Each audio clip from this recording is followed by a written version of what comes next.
Baik, bismillahirrahmanirrahim. Assalamualaikum warahmatullahi wabarakatuh. Salam jumpa, salam sejahtera, bertemu kembali dengan saya, Bang Pinjol. Baik, Bapak Ibu sekalian, pada kesempatan kali ini kita akan membahas beberapa hal yang sering ditanyakan oleh para peminjam, atau saya katakan debitur dan nasabah pinjaman online.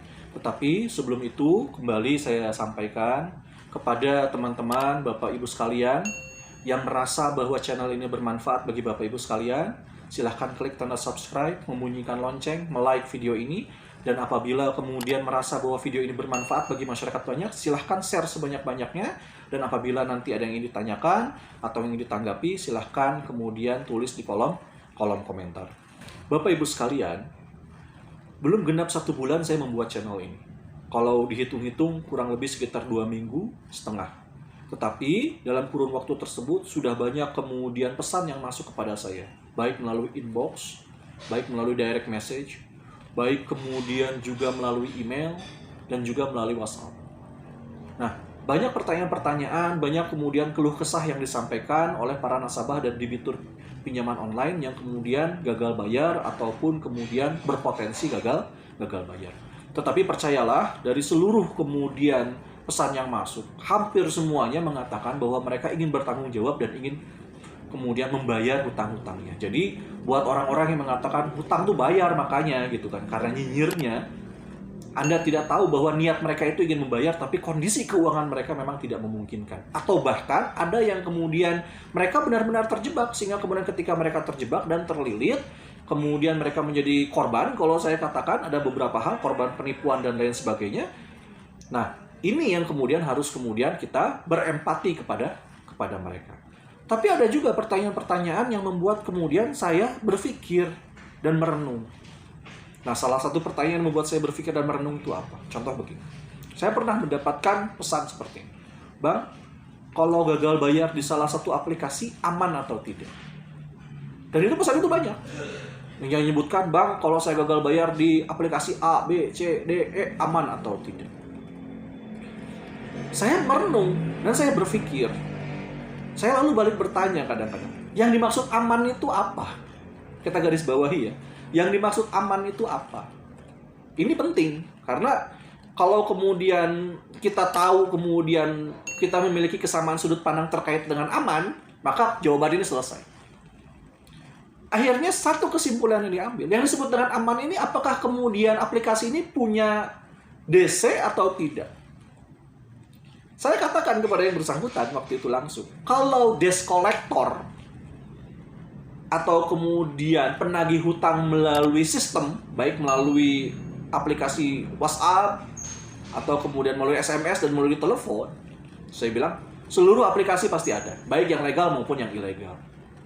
Itu pasti akan menelepon Anda, menteror Anda, bahkan kalau misalnya yang legal pun ketika misalnya Anda gagal bayar di satu aplikasi, banyak yang kemudian menyampaikan kepada saya, ternyata yang menterornya itu bukan 1 orang, tetapi ada 10 orang, sekurang-kurangnya 5 dari satu aplikasi tersebut.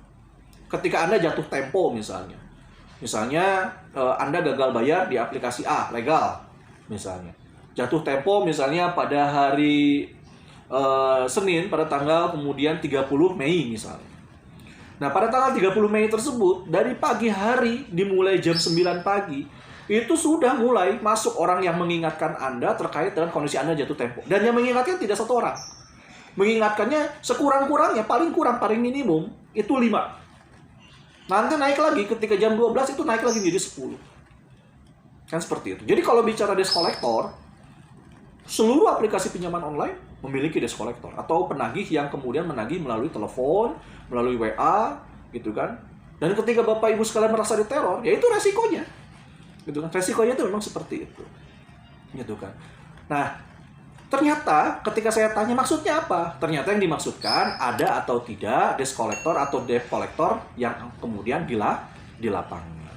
Nah, kalau terkait dengan permasalahan ini, ini kita bisa mencari tahu bersama-sama mana-mana saja kemudian aplikasi-aplikasi yang kemudian bekerja sama dengan pihak ketiga, dan mereka diperbolehkan.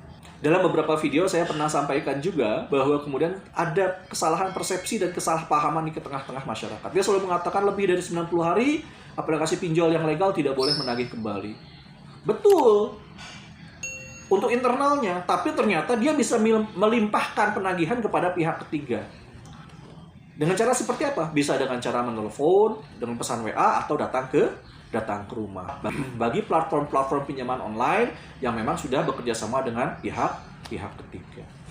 Nah, sebenarnya buat saya pribadi, didatangi oleh kemudian pinjol atau desa lapangan, itu lebih enak sebenarnya. Apalagi kemudian desa lapangannya itu bersertifikasi. Kalau sudah bersertifikasi, tidak hanya sebatas kemudian dia menagih, tetapi juga kemudian dia akan berusaha mencarikan solusi. Nah, ini harus diketahui oleh kita bersama. Sementara desk kolektor yang kemudian kerjanya hanya menelepon dan me-WA, itulah teror sesungguhnya. Itulah intimidasi sesungguhnya. Bagaimana kemudian Bapak Ibu sekalian merasa ditekan, baik psikis, mental, sehingga membuat panik dan kalut. Nah, ini yang kemudian harus dihindari. Apalagi kemudian ketika Bapak Ibu sekalian berhadapan dengan yang ilegalnya. Jadi, ketika debt kolektor lapangan datang ke rumah, sebenarnya ini kesempatan buat kita melakukan negosiasi. Bisa negosiasi bayar pokoknya saja, bisa negosiasi berusaha mencicilnya, sehingga kemudian menghentikan bunganya dan lain sebagainya.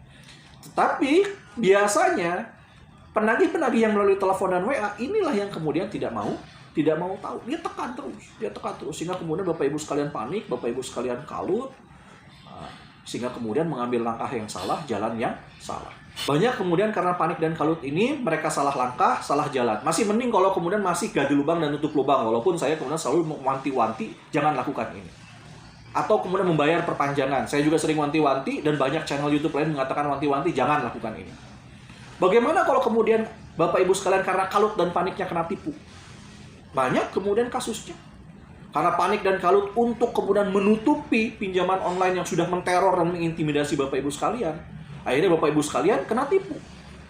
Ada orang menawarkan pinjaman, harus dibayar di muka, Bapak Ibu sekalian keluarkan uangnya terlebih dahulu, kabur dia. Bapak Ibu sekalian diblokir dan lain sebagainya. Itu terjadi, banyak kasusnya. Yang selanjutnya misalnya, ketika Bapak Ibu sekalian panik dan kalut, yang terjadi apa? Khawatir Bapak Ibu sekalian malah berbalik melakukan tindak kejahatan. Ada contohnya. Gitu kan, berusaha untuk mengambil keropak masjid, berusaha untuk kemudian mencuri di warung, berusaha mencuri di rumah orang. Kenapa? Karena untuk menutupi tagihan pinjaman online yang bersangkutan. Ini sudah salah langkah lagi. Atau bahkan ekstrimnya. Dan ini banyak yang mengirim pesan kepada saya. Bunuh diri, atau mau bunuh diri, atau berpotensi untuk bunuh diri. Saya bisa tunjukkan salah satu pesan yang masuk ke saya yang mengatakan seperti ini. Bang, saya itu kalau melihat pisau itu terasa pengen bunuh diri, saya ingin mengiris katanya. Ini nauzubillahi min zalik sebenarnya buat saya pribadi. Nah, buat para desk kolektor, penagih yang via telepon dan WA yang melakukan intimidasi, kemudian melakukan proses-proses yang menghancurkan mental, menghancurkan psikis dari saudara-saudara kita nasabah yang lain, sehingga harkat dan martabatnya sebagai manusia benar-benar dijatuhkan ke dalam titik terendah. Bagi saya pribadi, hentikanlah kalau bisa kerja di tempat yang lain. Kenapa? Karena dari uang Anda tersebut sebenarnya ada darah manusia yang dipertaruhkan di sana. Dan percayalah, ketika darah manusia itu tumpah, maka uang tersebut tidak berkah buat Anda. Gitu kan? Nah, ini yang harus kemudian kita sama-sama posisinya mencari solusi dari permasalahan kita. Makanya saya selalu mengatakan posisi antara peminjam nasabah dalam hal itu dan yang memberikan pinjaman kreditur dalam hal itu semuanya setara di mata hukum. Tidak ada yang lebih rendah, tidak ada yang lebih tinggi. Ini sering saya sampaikan untuk menunjukkan apa? Bahwa kita masih sama-sama manusia. Mungkin debiturnya masih punya niat baik, tapi ternyata kemudian karena kondisi satu dan lain halnya, bisa jadi dia di PHK, bisa jadi dia kena musibah, bisa jadi dia kecelakaan, bisa jadi karena ada faktor-faktor lain yang menyebabkan dia gagal bayar. Nah, krediturnya seharusnya mengerti dan memberikan solusi terkait dengan permasalahan itu. Semakin diintimidasi, semakin ditekan kemudian nasabahnya atau debiturnya, yang awalnya mau bayar, akhirnya tidak mau bayar. Ini yang harus diketahui. Seharusnya berikanlah solusi bagaimana kemudian agar dia bisa kemudian melakukan pembayaran sehingga kemudian kreditur pun tidak dirugikan. Jadi dua-duanya sama-sama enak. Nah, ini sebenarnya yang belum diatur dalam regulasi pemerintah dan belum ada kesamaan pandangan antara debiturnya dan para krediturnya. Kenapa? Karena masing-masing belum memiliki aturan yang disepakati bersama. Disinilah kemudian peran pemerintah masuk untuk menciptakan sebuah regulasi. Ini yang ingin saya sampaikan. Jadi kalau kita bicara aman, saya pernah melihat salah satu video YouTube menarik sekali sebenarnya. Belum pernah ada katanya cerita orang didatangi oleh debt collector lapangan, dia ingin bunuh diri, gitu kan, atau kemudian dia depresi dan lain sebagainya. Tetapi banyak cerita karena penagihan yang intimidatif melalui ancaman, penghancuran psikis dan moral serta mental, menjatuhkan harkat dan martabat manusianya sampai ke titik terendah, maka banyak orang ditagih melalui telepon, oleh aplikasi pinjaman online, oleh oknum-oknum debt collectornya, dia kemudian ingin bunuh diri. Nah, ini menarik sebenarnya. Maka kalau berbicara aman, kembali lagi ke tema kita saat ini, tinggal Bapak Ibu sekalian mau pilih, gitu kan. Artinya ketika Bapak Ibu sekalian sudah gagal bayar, ada resiko-resiko yang harus diambil, dan resiko itu harus siap untuk diambil.